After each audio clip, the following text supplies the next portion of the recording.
Hey y'all, and welcome to our first podcast on public opinion and political action. In today's podcast, we will be looking at two specific topics: the American people and how Americans learn about politics. Political socialization. Our learning objectives are as follows. 1. Identify demographic trends and their likely impact on American politics. 2.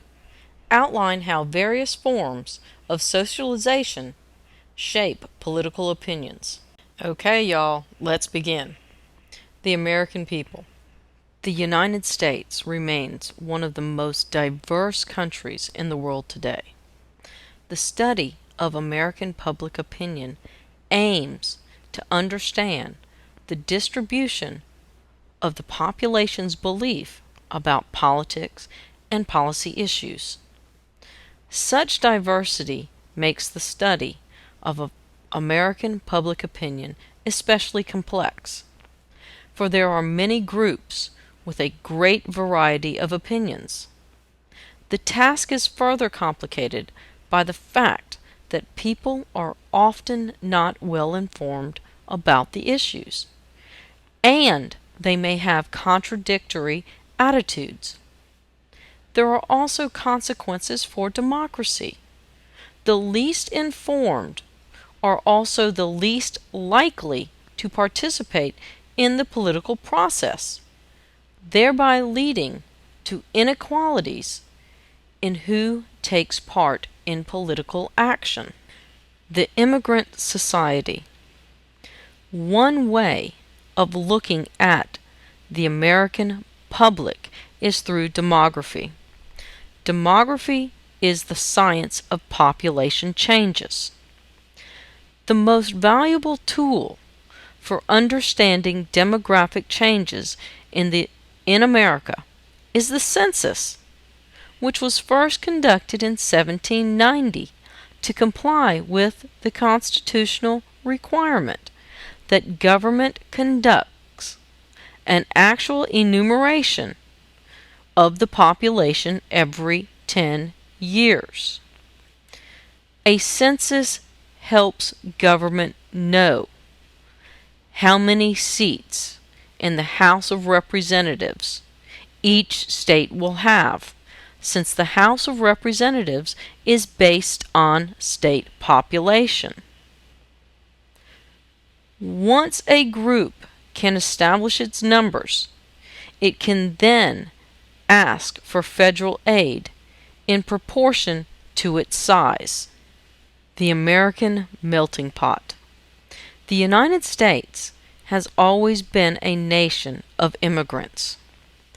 Americans live in a multicultural and multilingual society that is becoming more diverse all the time. Despite this diversity, minority groups have assimilated many basic American values, such as the principle of equality. The largest component of the minority used to be the African American population. A legacy of racism and discrimination has left the African American population economically and politically disadvantaged. But African Americans have recently been exercising a good deal of political power. The 2000 census reported that for the first time, the Hispanic population outnumbered the African American population. Hispanics are rapidly gaining power in the Southwest. The problem of what to do about illegal immigration is of particular concern to the Hispanic community. The recent influx of Asians has been headed by a new class of professional workers. Asian Americans are the most highly skilled immigrant group in American history, and they are the best off of American minority groups. On the other hand, our own indigenous group, the Native Americans, are by far the worst off of America's minority groups. Statistics show that they are the least healthy, the poorest, and the least educated group. Most remain economically and politically disadvantaged. Regardless of ethnic background, most Americans share a common political culture, an overall set of values widely shared within a society. This chart shows the coming minority majority.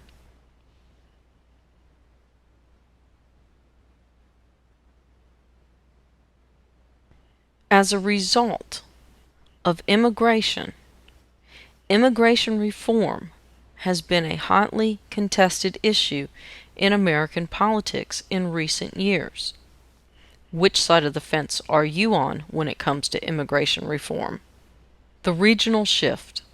Over the last 50 years, much of America's population growth has been centered in the West and South, particularly with movement to the Sunbelt states of Florida, California, and Texas.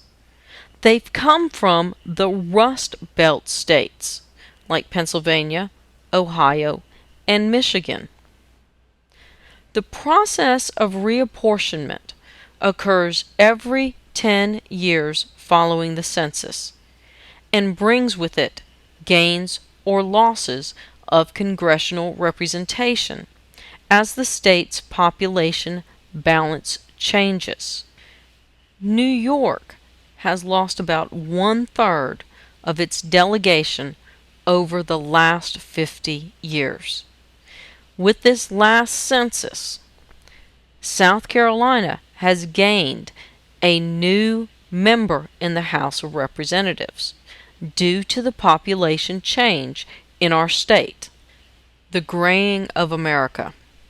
The fastest growing age group in America is composed of citizens over 65. People are living longer as a result of medical advances, and the birth rate has dropped. The Social Security system is second only to national defense as America's most costly public policy. The growing demands to care for the elderly will almost certainly become more acute in the decades ahead. How do Americans learn about politics? That's an easy answer. Political socialization. Political socialization is the process through which an individual acquires his or her own political orientations. Only a small portion of America's political learning is formal. Informal learning is much more important. The process of political socialization. Agents of socialization are numerous. They include family, the media, schools, religious institutions, and location. The family's role is central because of its monopoly on two crucial resources in the early years, time and emotional commitment. And there may even be genetic dispositions towards attitudes. Yes, I know you don't believe me when it comes to the fact that genetics could play a role in the political attitudes people possess.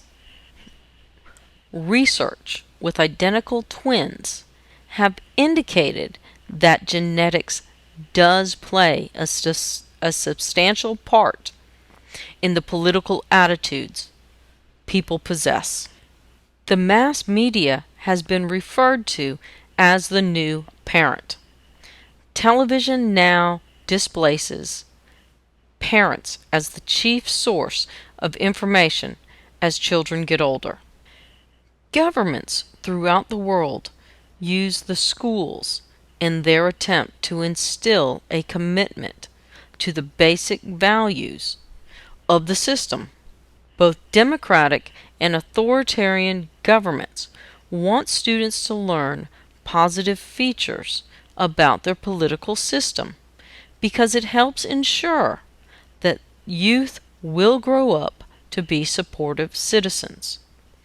Governments largely aim their socialization efforts at the young because one's political orientations grow firmer as one becomes more socialized with age. Take a look at this chart and see how voting turnout increases with age.